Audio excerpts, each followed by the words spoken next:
आज के केस के लिए हम लोग दिल्ली से सटे नोएडा के सूरजपुर में चलेंगे, सूरजपुर कोर्ट में चलेंगे। वहां हमारे young advocate colleague advocate Ram Kumar Jain पिछले काफी समय से हमसे जुड़े हुए हैं। वे नोएडा और गाजियाबाद दोनों स्थानों पर सिविल और क्रिमिनल केसेस की प्रैक्टिस करते हैं। पार्टीज का नाम पता बदलकर बता रहे हैं। रैना ने पुलिस में FIR दर्ज करवाई थी कि समर 2012 से अपनी पढ़ाई के दौरान उनके घर में रहता था और तीसरी वह 5वीं में पढ़ने वाले उसके 2 बच्चों को ट्यूशन भी पढ़ाता था। धीरे धीरे समर ने रैना को प्यार में फंसाकर उसका रेप कर दिया, जो वह अगले 4 सालों तक करता रहा। उसने रैना की फोटोग्राफ एंड वीडियोस भी बना ली थी, जिनके दम पर वह रैना को ब्लैकमेल करता था और रेप करवाने के लिए मजबूर करता था। समर व्हाट्सएप चैट के द्वारा उसको अश्लील तस्वीरें भेजता था और अश्लील मैसेजेस भी भेजता था। रैना ने अपने बयान अंडर सेक्शन 164 CRPC में यह अतिरिक्त बात बताई थी कि जब उसको ट्यूशन से घर आने में देरी हो जाती थी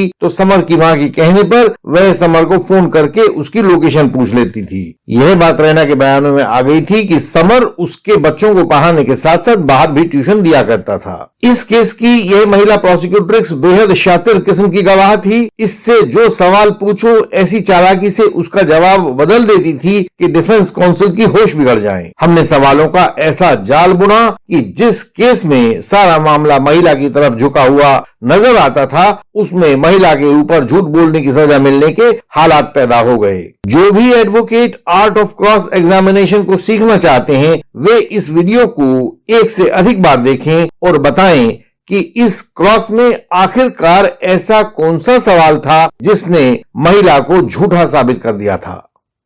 इंडियन लीगल सिस्टम से सहायता पाने के लिए इसका मेंबर होना जरूरी है। जब आप सामने लिखे व्हाट्सएप नंबर पर व्हाट्सएप मैसेज भेजते हो तो तत्काल ही आपको विधि लिखकर भेज दी जाती है, जिसके द्वारा आप हमारे मेंबर बन सकते हैं और हमारी सर्विसेज का लाभ लेते रह सकते हैं। इसलिए केवल व्हाट्सएप मैसेज के द्वारा ही संपर्क करें।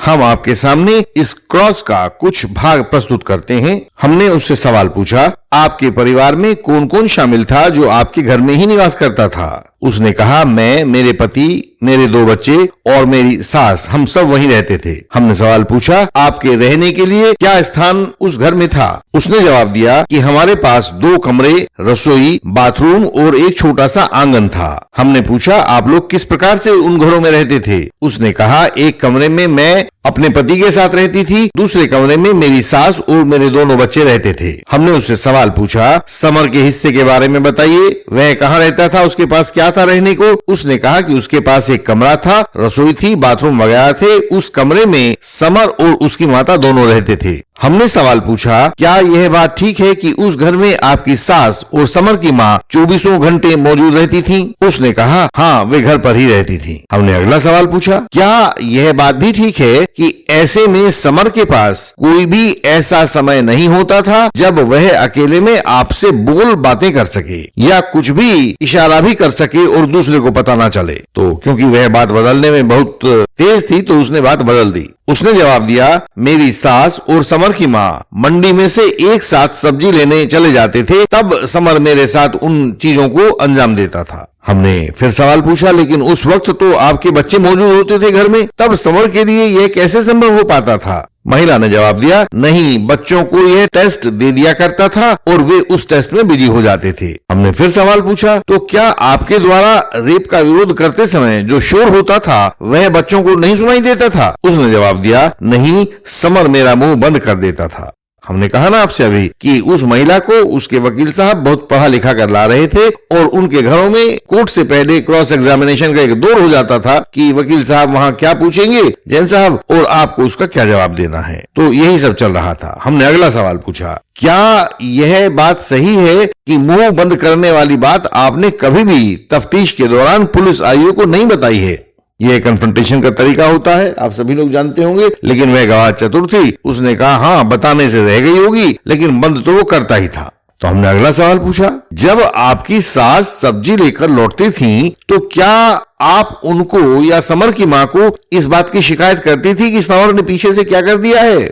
और वही चतुर प्रोसिक्यूटर्स की तरह उसने जवाब दिया, कैसे करती, इसने मेरे फोटोग्राफ्स और वीडियोस बना रखे थे, यह इनको वायरल कर देता। इसने पहले भी ऐसी धमकी दी थी कि तुमने बताया तो मैं उनको वायरल कर दूंगा। हालांकि यह आला दर्जे की झूठी गवाह थी, लेकिन हम भी तो पुराने वकील थे जो रोज ऐसे बीसियों गवाहों को तोड़ते हैं। हम लोग दोनों, वो और हम, शतरंज का खेल खेल रहे थे। वह अपनी बाजी चलती थी और हम अपनी बाजी चलते थे। अब बहुत हो चुका था तो हमने अपना कबूतर पकड़ जाल इस गवाह के ऊपर उछाल दिया। हमने सवाल किया, देखिए अपना सीढ़िया देखिए, ये सामने लाल रंग से जो हमने निशान लगाया है उस वाली लाइन को उस दिन आपने समर को 2:35 पर, 3:18 पर, 4:40 पर, 5:32 पर, 6:54 पर, 7:42 पर और 8:53 पर कॉल किया था। आप इतनी बार समर को कॉल क्यों कर रही थीं? मैंने बताया था ना आपसे कि उसने 164 में भी अपने बयान में कुछ अतिरिक्त बताया था, तो उसने वही बात यहाँ पर कही। समर की माँ के पास मोबाइल नहीं था। वह मुझसे पूछती थी कि जरा पूछ समर कहाँ है, तो मैं अपने मोबाइल से समर की लोकेशन पूछकर उसकी माँ को बता दिया करती थी। और हम यह देखकर बहुत खुश हुए कि चिड़िया ने अपना पहला दाना चुग लिया था।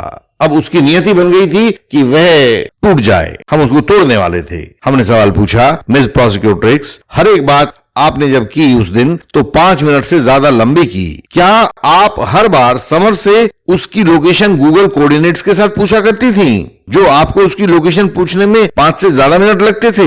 पढ़ी लिखी गवाह थी, उसके वकील साहब ने खूब पढ़ाया था, तो उन्होंने कहा, मुझे नहीं पता वे क्या होते हैं, मैं तो बस इतना था कि पूछ कर बता देती थी। जो बताता था कि कहाँ है कहाँ नहीं है, तो मैं उसकी माता को बता दिया करती थी। गवाह ने चतुराई दिखाई थी, लेकिन उसकी बात कोर्ट तक पहुंच चुकी थी। हमने सोचा इस गवाह को जिबह करने से पहले थोड़ा सा इसके साथ खेल खेलते हैं। हमने उससे सवाल पूछा, लेकिन अभी तो आपने बताया कि आपकी सास और समर की माँ दोपहर बाद सब्जी लेने चली जाती थी, तो क्या वो बाजार से फोन करके आपको समर की लोकेशन पूछने के लिए कहती थी? अदालतों में बड़े बड़े शातिर गवाह आते हैं जो इतनी जल्दी सच बोलने को राजी नहीं होते। ऐसी ही ये वाली गवाह भी थी। उसने भी इसी तरह से बात बनाकर बोला, तो क्या हुआ, उस दिन नहीं गई होंगी सब्जी लेने के लिए? सब्जी कोई रोज रोज थोड़ी ही आती है, कभी कभी नहीं भी आती है। तो हमने उसी तरह से अपना सवाल बदला और पूछा, मतलब यही हुआ ना कि उस दिन सब्जी नहीं आई थी और आपकी सास और समर की माँ घर पर ही मौजूद थी? उसने जवाब दिया, हाँ घर पर ही होंगी, तभी तो अपने बेटे की लोकेशन पूछ रही थी। हमने अपने हाथ में पकड़े हुए CDR पर से अंगूठा हटा लिया और कहा, बेटा मेरी उम्र बढ़ गई है, आंखें कमजोर हो गई हैं, जरा ये फोन करने की तारीख पढ़कर सुनाओ तो CDR में क्या लिखी है? वह बोली, इसमें लिखा है 20/9/2014। वह बोलने की झोंक में बोल तो गई, लेकिन उसका चेहरा सफेद फक पड़ गया था। काटो तो खून गायब था। अब हमने अंतिम कील ठोकी और उससे सवाल पूछा, क्या यह बात सही है कि आपने रेप के चौथे एलिगेशन की तारीख 20/9/2014 ही लिखवाई हुई है पुलिस के केस में? चालाकी की इस चाशनी में तो वह डूबकर उस दिन कोर्ट में आई थी। उसने जवाब दिया, कोई डेट आगे पीछे हो गई होगी। हमने उसे जोर से डांटा, जो कि कोर्ट में हम कभी नहीं करते हैं। हमने कहा, सिर्फ हाँ या ना में बताओ, FIR तथा बयान अंडर सेक्शन 164 CRPC में क्या चौथे रेप एलिगेशन की तारीख आपने 20/9/2014 बताई थी या नहीं बताई थी? जवाब दिया उसने, हाँ गलती से बता दी होगी। हमने कोर्ट से माफी मांगी कि हम बहुत ऊंचा बोले थे और हमने कहा कि इस पॉइंट पर हमारा क्रॉस पूरा हुआ, हमें अगला पॉइंट शुरू करने की इजाजत दी जाए। इंडियन लीगल सिस्टम में हमारी यह परंपरा है कि हम किसी भी क्रॉस को करते समय पहले 2-3 दिन तक उस गवाह के भेजे में घुसने की कोशिश करते हैं कि उसने किन किन परिस्थितियों में यह आरोप लगाया होगा। उसके बाद हम उसकी सोच से अगले लेवल पर जाने की कोशिश करते हैं कि इस गवाह की सोच का तोड़ क्या होगा। तीसरे चरण में हम उस पूरे विचार को कागज पर लिखकर उसके लिए सवाल जवाब बनाते हैं। इसीलिए हमारा पूरा क्रॉस सदैव लिखित में होता है और हमारे सभी एडवोकेट्स उसी लिखित में से वे सवाल गवाह के सामने रखते हैं। इसका लाभ यह होता है कि कोर्ट में पड़ने वाले बेजा प्रेशर्स हम लोगों पर बेअसर रहते हैं और हम अपना काम पूरे ठंडे दिमाग से कर पाते हैं, जबकि गवाह, जज, प्रोसिक्यूटर सब लोग कोर्ट के प्रेशर्स में काम करते हैं। हमारी सफलता का, हमारे क्रॉस एग्जामिनेशन की सफलता का यही राज है। हमारे मेंबर्स बनिए और आप भी सफलता की इस मंजिल पर हमारे भागीदार बने। गवाहों को घेरने की कुछ पुरानी वीडियोस के लिंक नीचे डिस्क्रिप्शन में दिए गए हैं, आप उन्हें देखकर उनसे भी सबक ले सकते हैं। इंडियन लीगल सिस्टम आपको निरंतर एक कानूनी सहारा देता रहा है। आप जब भी किसी झूठे आरोप में फंस जाते हो तो हम अपने डिस्टेंस एडवोकेसी से आपको बचने की राह दिखाते हैं। हमें गर्व है कि हम अपने हजारों साथियों की कानूनी सहायता कर पाए हैं जिनको सही रास्ता दिखाई नहीं दे रहा था। आप हमारी वेबसाइट indianlegalsystem.org पर जाकर सब जानकारी अपनी सरल भाषा में पा सकते हैं। वहीं पर आप हमारी वेबसाइट के विभिन्न लिंक्स देख सकते हैं और चाहें तो वहां दिए गए सिंबल पर सर्च करके ढूंढ भी सकते हैं। जब आपको आवश्यकता होगी तो हम आपके लिए भी बेहतरीन क्रॉस एग्जामिनेशन तैयार करके भेज सकते हैं। कोई दूसरा लीगल डॉक्यूमेंट हो तो हम वह भी उपलब्ध करवा सकते हैं। हम आपको विजयी बनाना चाहते हैं ताकि फॉल्स एलिगेशन आपको हरा ना पाए। भारत भर में हमारी सहायता पहुंच रही है, वह आप तक भी पहुंचाई जाएगी। आप हमें बताएं कि आपकी क्या आवश्यकता है। हमसे संपर्क का तरीका सामने स्क्रीन पर दिखाई दे रहा होगा, आप इसको नोट कर सकते हैं। यह हर एक वीडियो की डिस्क्रिप्शन में भी मिलेगा। सहायता पाने के लिए स्क्रीन पर दिखाई दे रहे हमारे व्हाट्सएप नंबर पर मैसेज भेजें, तत्काल आपको आगे का रास्ता बताया जाएगा। एक बार मेंबर बनने के बाद आप हमें हिंदी और इंग्लिश में अपना मटेरियल भेज सकते हैं। अन्य भाषा हो तो ट्रांसलेशन भेज सकते हैं। हम आपसे अगली वीडियोज में फिर मिलेंगे, तब तक के लिए प्रणाम।